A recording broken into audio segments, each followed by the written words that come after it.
大家上午好咱们今天这个论坛的主题呢是全球绿色复苏和 ESG 投资机会在这个论坛的大主题之下我们可以问很多非常有意思的问题一个很重要的问题是我们的经济复苏给我们带来什么样的机遇，面临什么样特殊的挑战，在这样的复苏中绿色发展可以起到什么样的作用？中美两国的政策以及这两个国家的经济的发展对全球的绿色复苏会带来什么样的影响，会给我们带来什么样的机会和挑战这些我相信大家都是会非常关心的一些问题今天呢我们非常有幸请到2位非常杰出的嘉宾来进行对话希望呢在这个对话中我们对这些问题能够找到更好的答案。这2位嘉宾呢请大家允许我来先介绍简单的介绍一下这2位嘉宾第一位嘉宾是楼继伟先生刚才也是我们论坛的理事长，刚才呢他做了今天论坛的致辞楼继伟先生呢是13届全国政协常委，全国政协外事委员会主任，中国财政部原部长。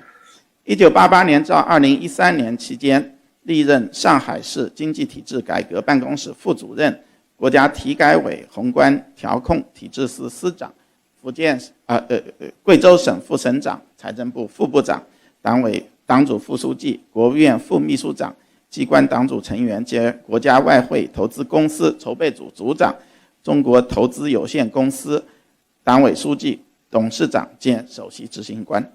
2013年3月任财政部长，2016年11月至2019年3月任全国社会保障基金理事会理事长。我们的今天对话的第二位嘉宾是 Summers 教授我介绍 Summers 教授的时候用英文。Larry Summers is the Charles Eliot University professor and the President Emeritus of Harvard University. During the past two decades, he has served in a series of senior policy positions in Washington, D.C., including the 71st Secretary of the Treasury for President Clinton, Director of the National Economic Council for President Obama, and Vice President of Development Economics and Chief Economist of the World Bank. He got his PhD from Harvard in 1982. Just 1 year later, he became one of the youngest individuals in recent history to be named as a tenured member of Harvard University faculty. In 1987, Professor Summers became the first social scientist ever to receive an annual Alan Waterman Award of the National Science Foundation. And in 1993, he was awarded the John Bates Clark Medal, given every 2 years to the outstanding American economist under the age of 40. 我们从刚才的介绍，大家都可以看到，我们2位嘉宾是非常的杰出下面请我们以热烈的掌声欢迎这2位杰出的嘉宾来参加今天的对话。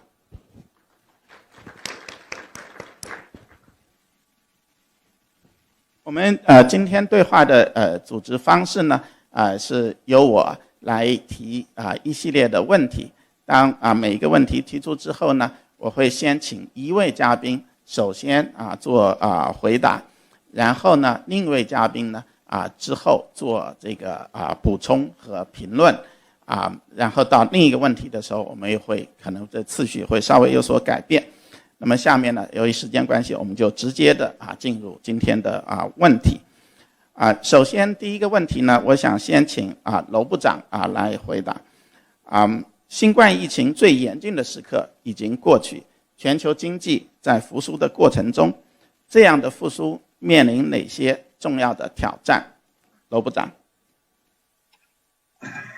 这个全球经济复苏呢，面临哪些挑战呢？首先呢，当然还是控制住疫情了。随着疫苗的接种的速度加快，主要国家的接种的普及率呢，这个提高也很快，但是其中要平衡好恢复经济和控制疫情的关系。还有呢，这个薄弱国家呢，应当得到国际援助。中国为加强疫苗的可及性和可负担性呢，已经做出了一些贡献。这方面呢，还需要全球的合作了。第二点呢，这个经济复苏呢，可能会带来通胀。各国呢极度宽松的财政货币政策呢是必要的，特别呢是 QE 呢导致了资产价格的上涨和债务高企。在经济受到压抑的时候呢，并没有很多的反应为呢物价上涨，但是呢经济一旦复苏，正常的需求恢复，就会产生了通胀压力，特别是大宗商品价格呢是有先导性的，会先上涨。我们目前呢已经处于这样一种局面了。第三呢，下一步呢，这个通胀呢是怎么样一个预判？会不会出现呢上世纪70年代的这个滞胀的局面？确实有这种可能，但是强度呢和表现方式呢会不同。上世纪70年代的这个滞胀呢的问题呢，主要在供给侧。主要国家呢是高税收、高支出、过度的管制。比如呢，当时呢，尼克松总统呢还管制了物价，管制了工资。这个当然呢，这个欧佩克国家呢推动了石油价格的大幅度上涨。在这种情况下呢，用宽松的货币政策去应对，解决不了呢供给侧的结构性问题，只能造成呢这个物价上涨，形成滞胀。本次呢疫情这个供给侧的问题也很大。这个宽松的财政货币政策的采用呢，主要是为了纾困。这个经济呢一旦复苏呢，有些政策呢就可以逐步退出。中国的财政政策呢的力度呢就开始收缩了。这个相对来说呢，比较大的问题呢是杠杆率高企了和逆全球化。那么逆全球化呢，损失效率。那么杠杆率高企呢，就可能如果出现了这个杠杆呢大面积破灭的情况呢，那就是灾难了。这个在这种情况下呢，各国的政策呢是比较谨慎的。那么中国呢的用语呢是财政货币政策呢不急转弯。这个同时呢坚持呢继续去杠杆。美国在讨论的问题呢是何时开始taper呢就是一个缓慢的退出了。那么因此呢，这个大家谨慎不会像上世纪70年代那样。消化呢过度的流动性呢会造成通胀，也可能呢出现滞胀。但是呢70年代那样的强度的滞胀呢可能性是不大的，这是我的基本看法。好，谢谢罗部长。Hi, Professor Summers. Mr. Low just mentioned a few aspects of the challenges we might face. One of the challenges he mentioned was the potential risk of inflation or even stagnation. How do you think about the current situation of the global inflation? Will the historical monetary easing of the Fed and other major central banks lead to the recurrence of the great inflation of the 1970s? And in response to the risk of inflation, how will the Federal Reserve taper from the loose monetary policy? Do you expect the Fed to reduce the balance sheet and raise interest rate? And also, Minister Low mentioned about the leverage ratio. In the U.S., government debt ratio has been rapidly rising. Are you worried about the long-term solvency of the U.S. government? Professor Summers, please. Let me just say that I'm delighted to participate in this prestigious forum, that it is a particular privilege to share this panel with Mr. Lo Wei, who has done so much to help build the Chinese economy and to contribute to global economic thinking over time. I am honored to be included in your discussions. I think in thinking about inflation, it is very important to distinguish between the situation in the United States and the situation in other parts of the world. The level of fiscal stimulus in the United States has been in the last 16 months really quite extraordinary, totaling some 30% of GDP. The level of the savings overhang, the abnormal savings that have been built up, much of which are held in relatively liquid forms like bank accounts, has been without precedent since the Second World War. So I do have considerable concerns about inflation over the medium term in the United States. It seems to me that policy has been increasing demand at a faster rate than it is reasonable to expect supply to increase. And that's the kind of situation that leads to an increase in prices, which is what we mean by inflation. And those increases in prices tend to translate into increases in inflation expectations, setting off a cycle unless the central bank is prepared to risk a recession, which in my judgment, the Federal Reserve is unlikely to be willing to do. So I think certainly not until inflation has become very firmly entrenched. So I think the risks of a significant increase in the underlying inflation rate in the United States are quite significant. I think that we are at much greater risk that quantitative easing will be ended too soon than we are that quantitative easing will be ended too late than we are at risk that it will be ended too soon. I think we are at risk that takeoff in the form of higher interest rates will come too late rather than come too soon. But these are extremely difficult judgments, and no one can be certain as to what the outlook for inflation is. I think that there has been a tendency for forecasts of inflation to be revised upwards. Certainly the way in which Chairman Powell is talking about the second half of this year in terms of inflation is very different than the way in which he was talking about it several months ago.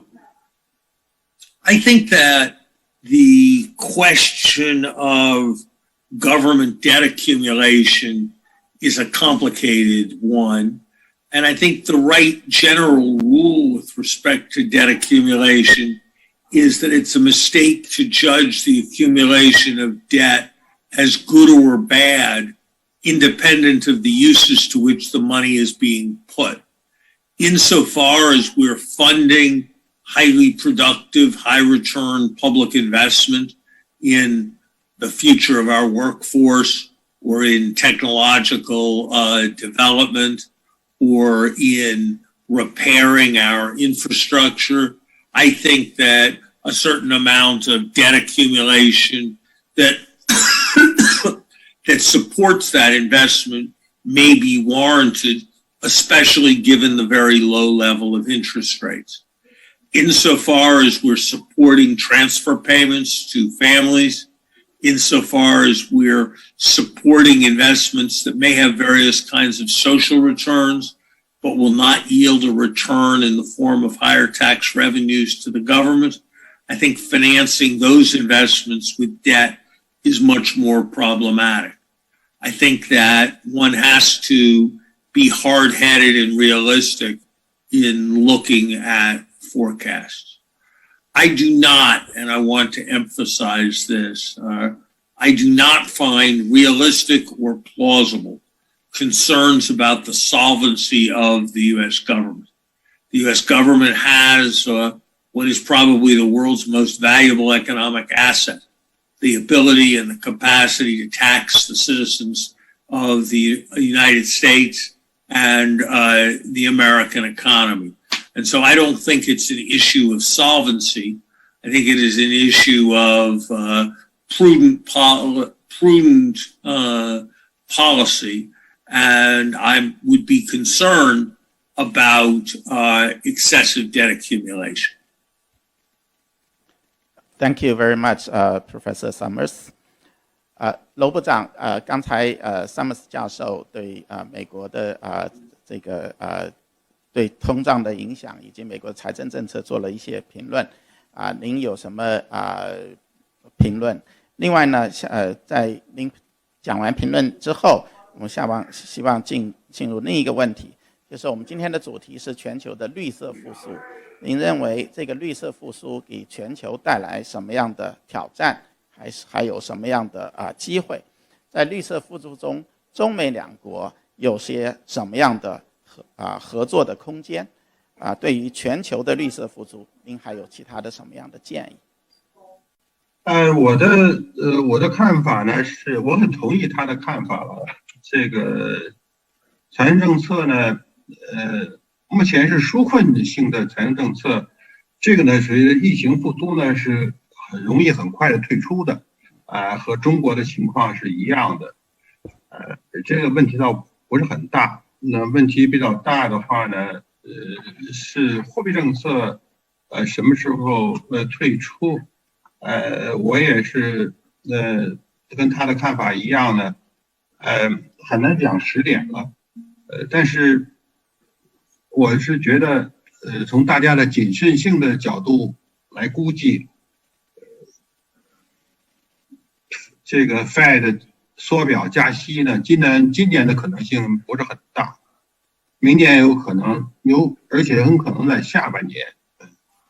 而且呢，是大家已经在讨论的，美国的讨论的是 taper 方式 ，taper 方式就是逐渐的弱化的方式，因此呢，很难找到一个明确的时点，是过程会很舒缓，这是至于说到呢，这个债务的美国政府债务问题呢，我就觉得在这个 QE 退出以后呢，利率会上涨，它的利息负担会大幅度上升了，但是呢不大会出现违约，这一点我同意Summers 教授的看法。好，谢谢楼部长。Professor Summers, one of the themes of this conference is green recovery. And it seems that in the U.S., the two parties have very different views about the risk of climate change, also have different policy proposals in response to climate change. And will that affect the global green recovery? Also, globally, what do you think are the challenges and opportunities for green recovery, and where China and the U.S. can cooperate in this aspect? It was a very famous summit meeting between Ronald Reagan and Mikhail Gorbachev at a time when tensions between the United States and the Soviet Union were at a high point.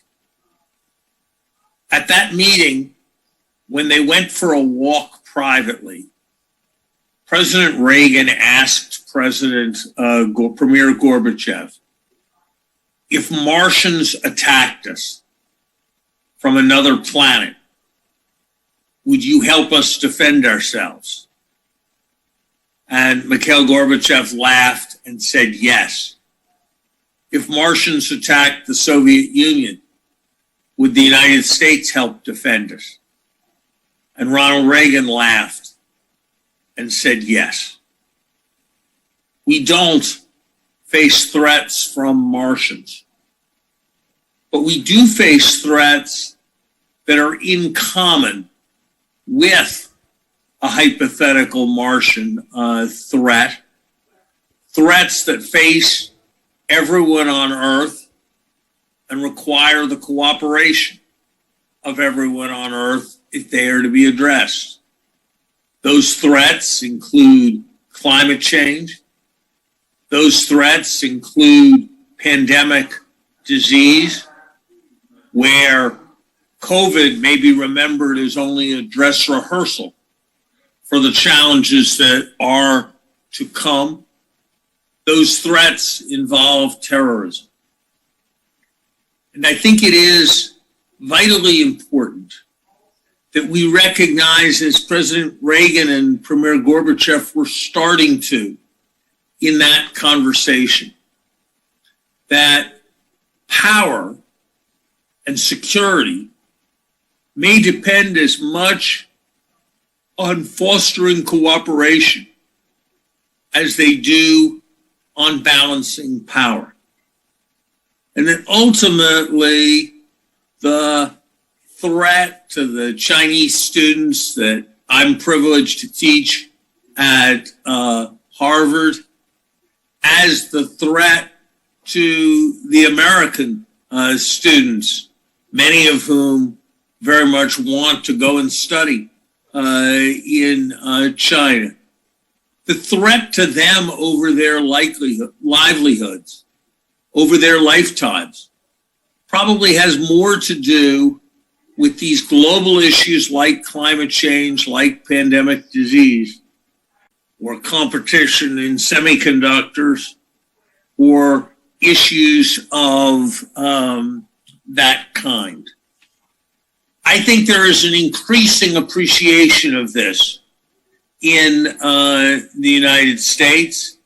I think that as there are more and more extreme weather events, as more and more of us face the fact that someone we care deeply about has suffered or died from a pandemic disease, I think this is going to become more and more real. And so, yes, there is climate denialism in the United States, but I think it is over time being overwhelmed. And I think it is being replaced bit by bit as a younger generation starts to take hold in our country. And so I am hopeful. And I think much of what is discussed in the context of a green economy, I very much support. I do detect in both the United States and China some tendency to see the green economy as an arena for competition over jobs rather than as an arena for common progress in driving technology so as to make it possible for people to use more energy at lower cost. And so when green economy issues become excuses for protection, I think something very unfortunate is happening. But for the most part, I am encouraged that while progress is never uniform and while there are always steps forward and backwards, I think the idea of cooperation around these issues is gaining traction. Thank you, Professor Sammers, for your optimistic assessment about the prospect of younger generation helping to transcend the partisan division on the climate change issue. And what about any concrete steps that China and U.S. can take together to combat climate change? I would hope that in Glasgow this fall, there will be agreements on targets that both countries will set. I would hope that there will be agreement on procedures for monitoring progress towards those targets. I would hope there will be cooperation on financing mechanisms to support emerging markets and developing countries as they make the necessary adjustment.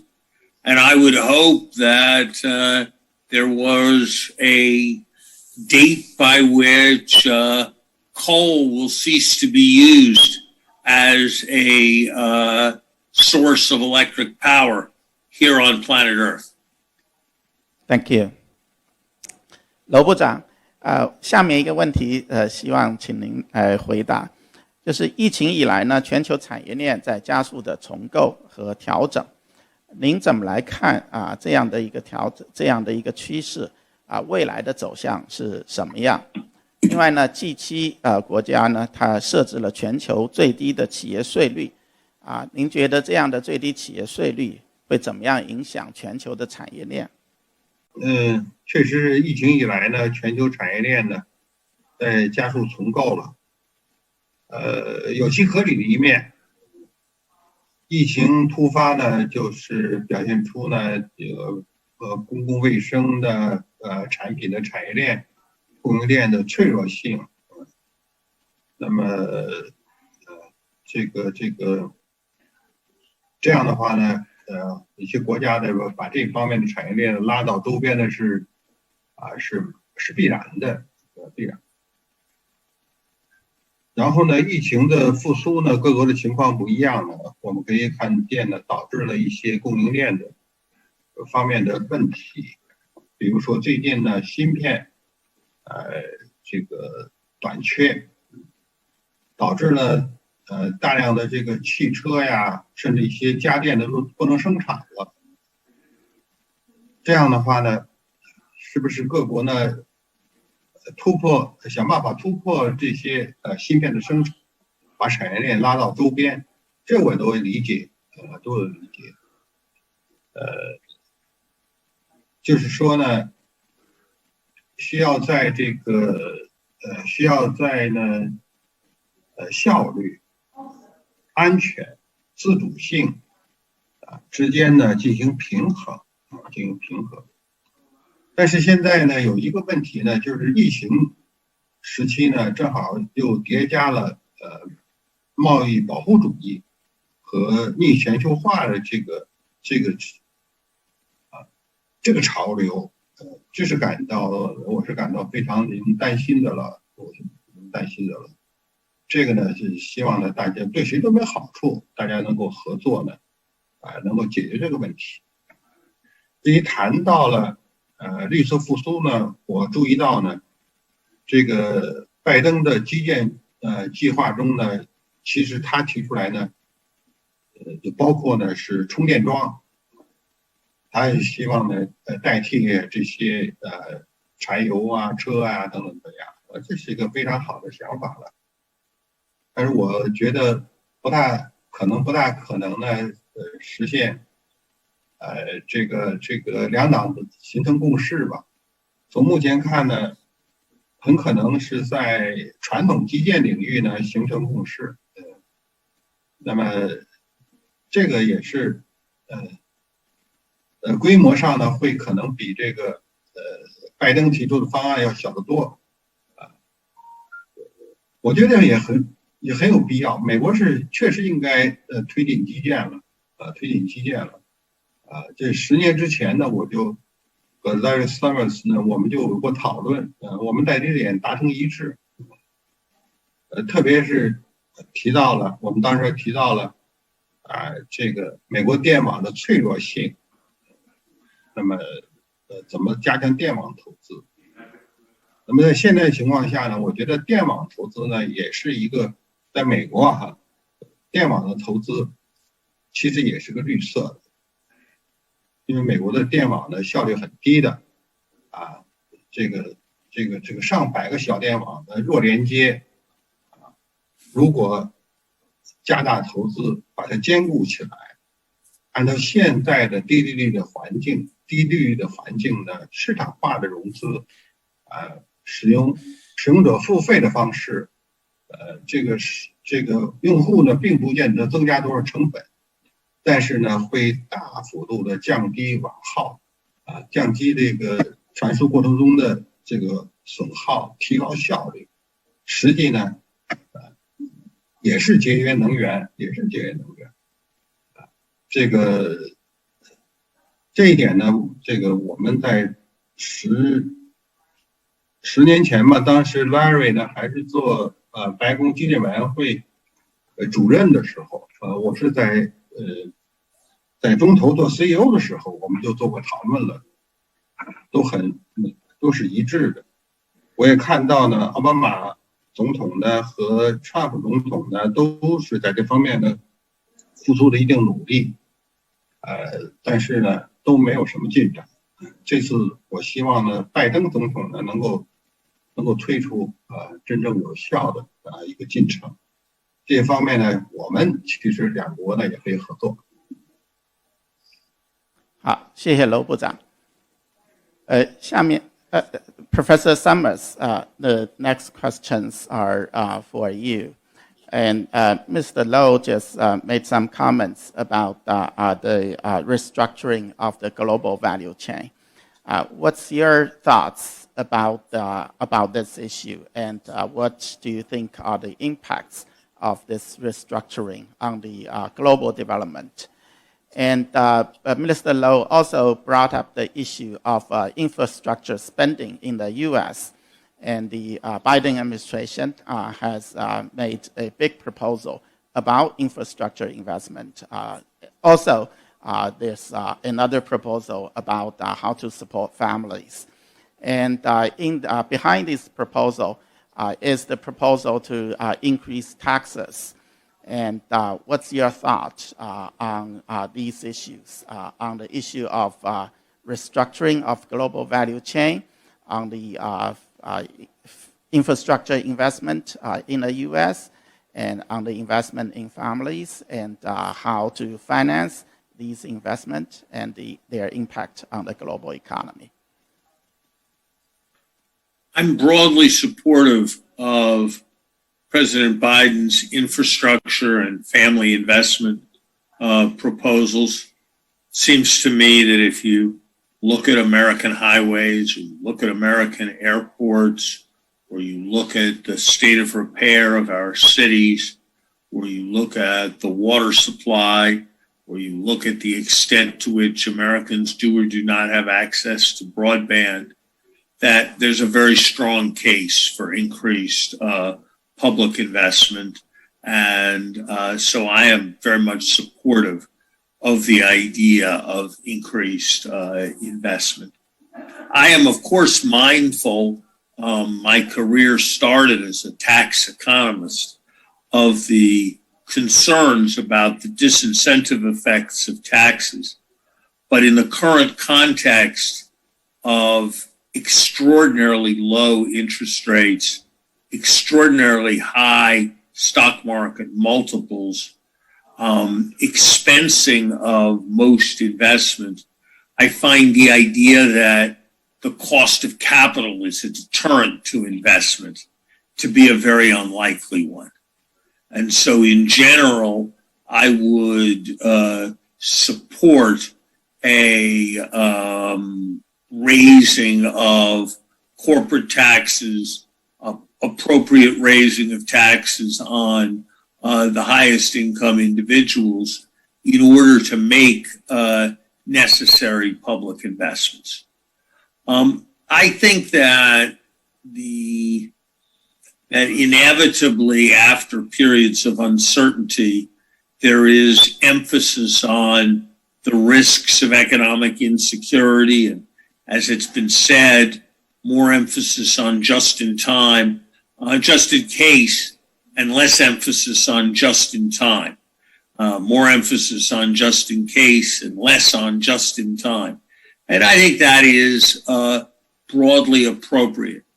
I'm nervous that it is very easy to slip from a legitimate concern for resilience into a new rationale for protectionism. And I detect in some of what I hear in Washington, people seizing on arguments not really because of a concern about resilience, but because of a desire to engage in protectionism. Thank you, Professor Summers. 下面一个问题呢是回到中国中国在全球的恢复中会起到很重要的作用。中国的经济还在以比较快的速度在增长长期来说，中国的增长的潜力也还是比较大楼部长，您认为中国的发展给全世界带来什么样的机遇在楼部长回答完了以后，我也会请Summers 教授说一下这个问题。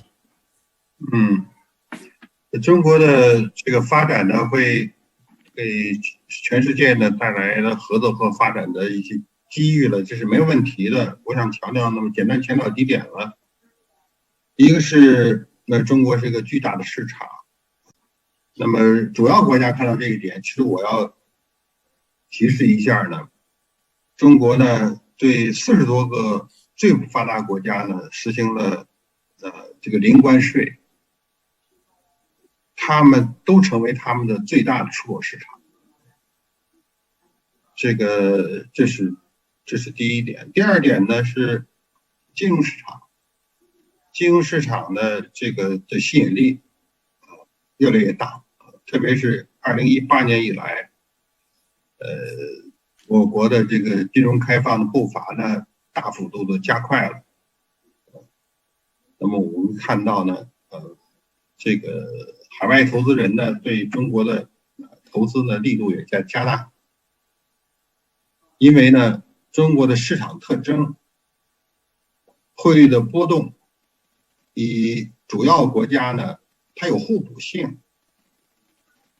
那么我是做过投资了，我在资产配置中呢会成为一个级了成一个级了。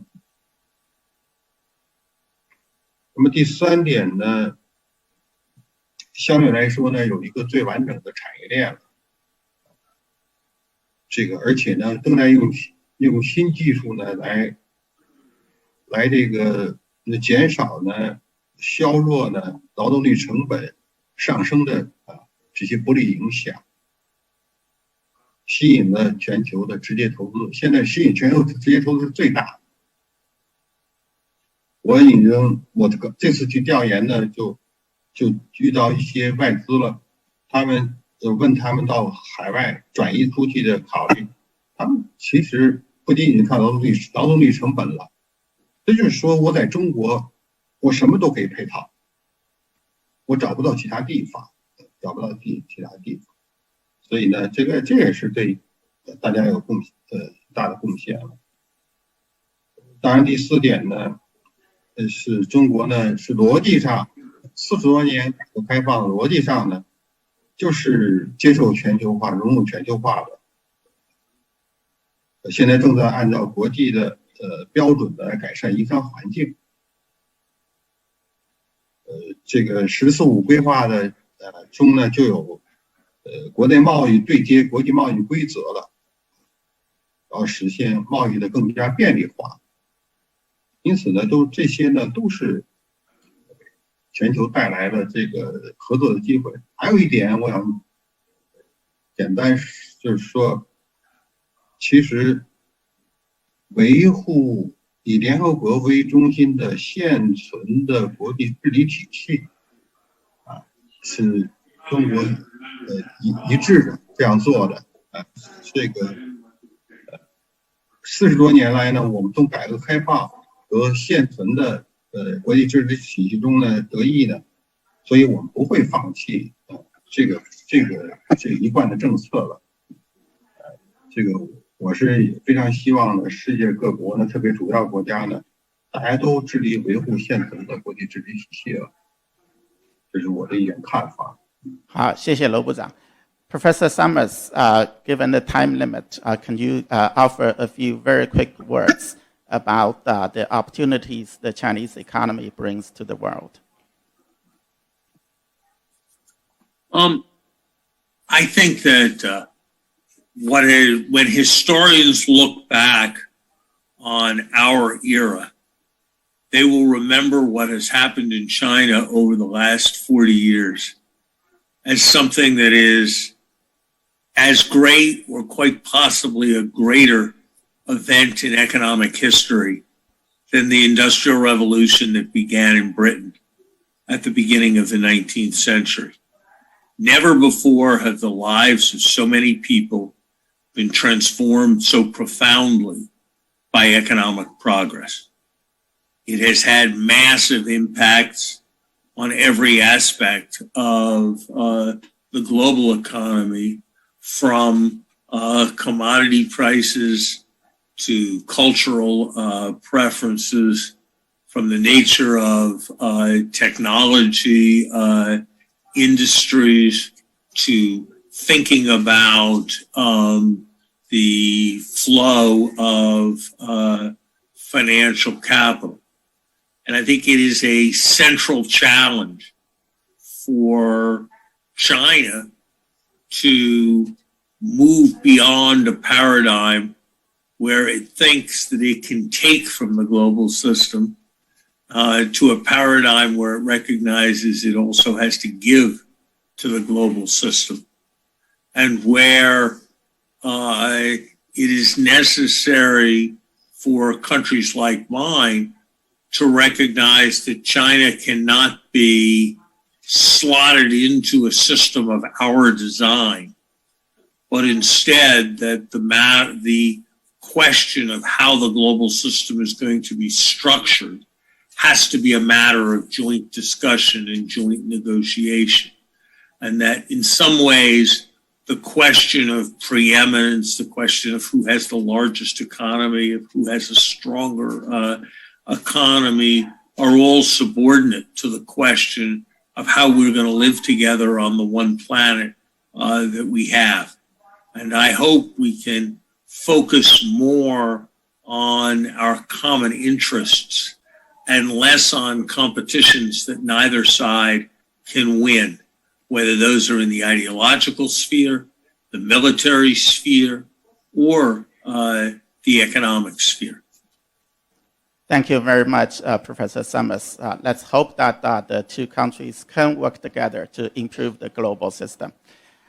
今天呢，我们这个环节两位嘉宾对我们的一些问题做了非常精彩的回答，让我们一起以热烈的掌声感谢这两位嘉宾的精彩的评论。